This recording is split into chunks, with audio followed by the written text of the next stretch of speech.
뉴스를 보고 시세가 나온 부분은 이미 다 반영되어진 부분이기 때문에 거기에만 몰입하는 건 좋지 않다, 이런 말씀 드린 적이 있습니다.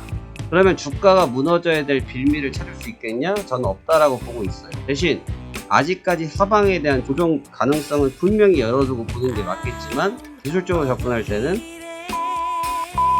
노리는 것이 더 유리할 수 있다.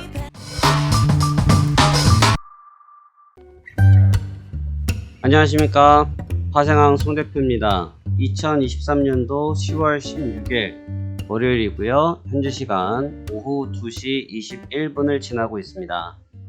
주말 잘 보내셨습니까? 자, 이번 주 우리 시장 한번 또 같이 열심히 대응해 보도록 하고요.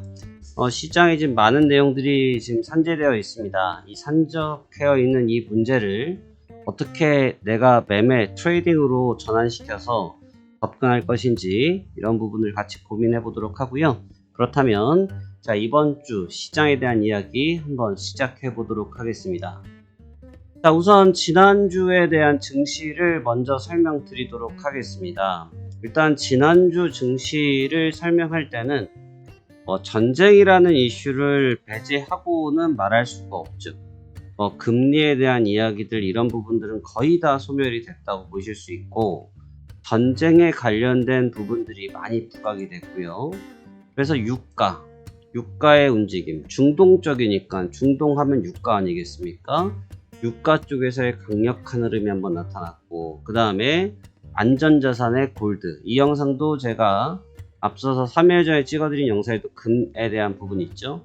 추가적인 조정이 계속 나오기보다는 방향성을 전환할 수도 있다 라는 말씀 드렸는데, 마침 그 뒤에 전쟁에 대한 이슈가 발부가 되면서 안전자산은 말 그대로 전쟁이 나든 뭐가 나든 이것을 회피할 수 있다라는 게 아니고, 이 상황이 발생됐을 때 손해보지 않는 자산 가치라고 평가하는 게 맞겠죠. 그래서 이제 금 가격이 다른 상품에 비해서 강력하게 또 반응을 하면서 앞서서 빠졌던 것을 캔들 하나로 거의 다 소멸시키면서 다 회복을 한 그런 모습이고, 그 다음에 주가가 조금 굉장히 어려워들 많이 하시더라고요. 제가 나스닥 같은 경우는 여전히 무패 행진을 이어가고 있고, 여러분들께 동일한 의견들을 전달해드리고 있는데, 전쟁이 반발했음에도 불구하고 시장은 계속 급등을 했었거든요. 계속 급등을 했었고, 하지만 목요일, 금요일이 다가오면서 전쟁에 대한 그 지정학적 리스크에 대한 부분이 좀 부각이 되면서 조정을 좀 많이, 이틀 동안 좀 많이 받았습니다. 근데 이 그림을 보면, 제가 앞서서 아마 영상의 타이틀이 뉴스에 현혹되지 말라, 이런 말씀으로 설명을 드렸는데, 뉴스를 보고 시세가 나온 부분은 이미 다 반영되어진 부분이기 때문에 거기에만 몰입하는 건 좋지 않다, 이런 말씀 드린 적이 있습니다. 이것도 그와 같은 맥락이라 보시면 되는 부분이고요. 그렇기 때문에 제가 말씀드리기에 그 해당된 사건의 자산가치의 흐름을 봐라. 그러게 그 자산가치는 뭐라고 말씀드렸습니까? 유가라고 말씀드렸죠.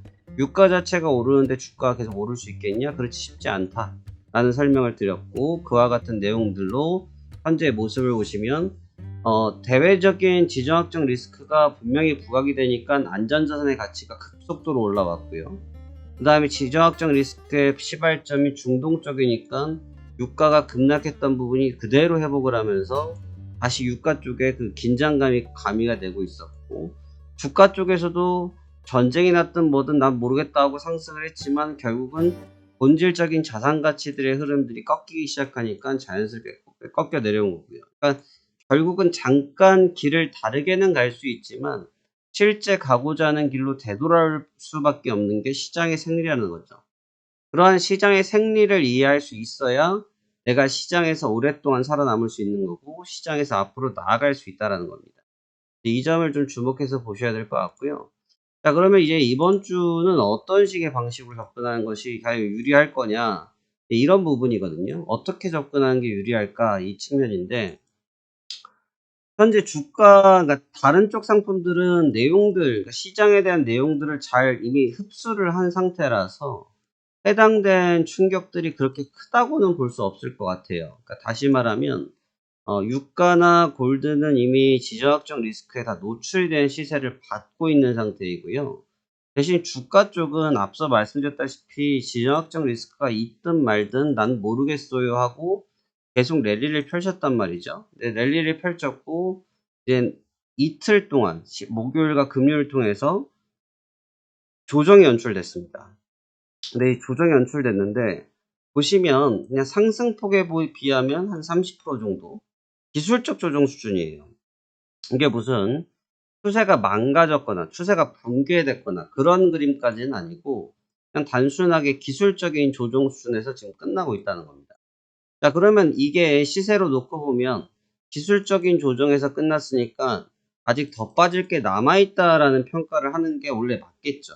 그리고 지금 말씀드린 것처럼 유가와 그 다음에 금 가격이 이미 우상향 쪽으로 치닫고 있기 때문에 이 치닫고 있는 가격 때문에 당연히 얘는 하방률이 높다고 보는 것이 정석일 수는 있어요.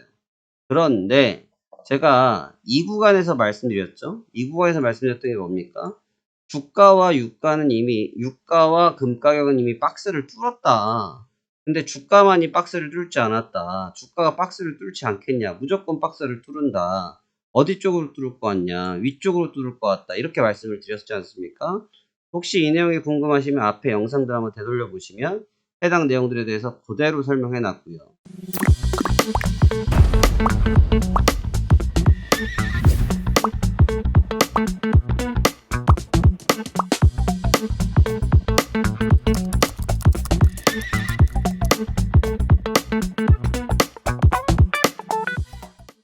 근데 이제 박스권을 뚫었어요.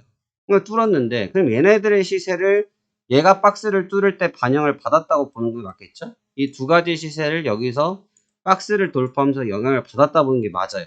그러면 지금 골드와 유가가 계속해서 이런 상황이 연출될 거냐? 그건 아직 모르죠. 왜? 지정학적 리스크가 ING 중이니까.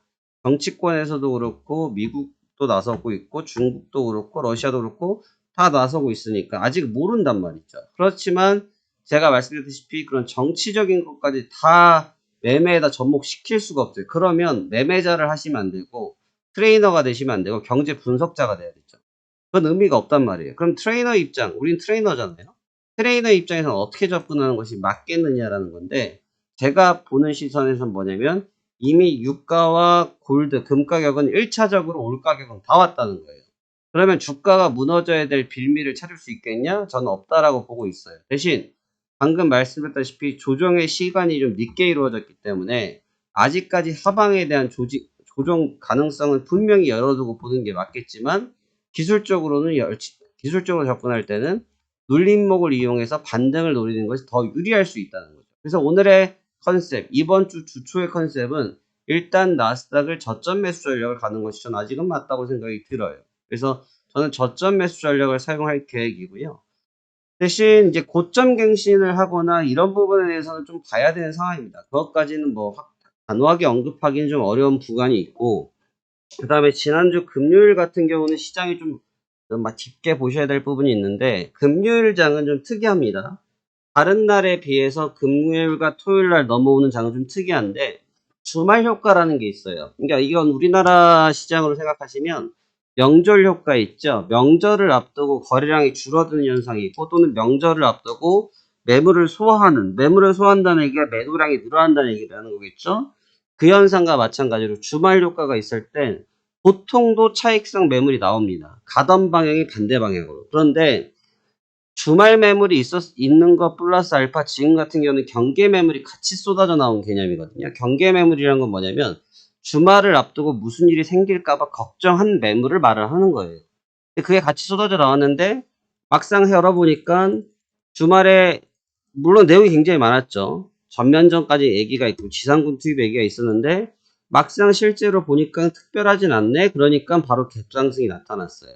그러면서 지난주 토요일날 새벽에 무너졌던 시세를 지금 회복을 하고 있는 그런 추이에 있거든요. 그러면 얘는 기술적으로 지금 열려있다고 보는 게 맞고 기술적으로 열려있다는 얘기는 반등에 대한 포인트에 열려있다고 보는 게 맞겠죠. 그래서 일단 이 구간에서는 내용은 여전히 살아있기 때문에 경계심이 남아있고 지금 조정받은 부분이 주말 효과를 앞둔 차익성 매물이었기 때문에 현재의 차익성 매물이 끝난 시기라고 놓고 보면 지금은 일단 금요일날, 토요일날 무너졌던 지수를 일부 회복하는데 초점을 두는 것이 전 맞다고 생각이 들어요. 그래서 목표치를 아주 길게 잡을 수는 없어요. 그렇기 때문에 신고가를 갱신하거나 그런 전략으로 접근하기보다는 기술적인 반등 정도의 관점을 가져가시면서 이번 주 초에 대응을 하고, 그다음에 지금 시시각각으로 내용의 변화가 계속 생겨나고 있기 때문에 시시각각 변하는 그 내용을 확인하면서 대응할 수밖에 없는데, 뉴스를 보고 확인을 하면 뉴스는 한참 늦었다.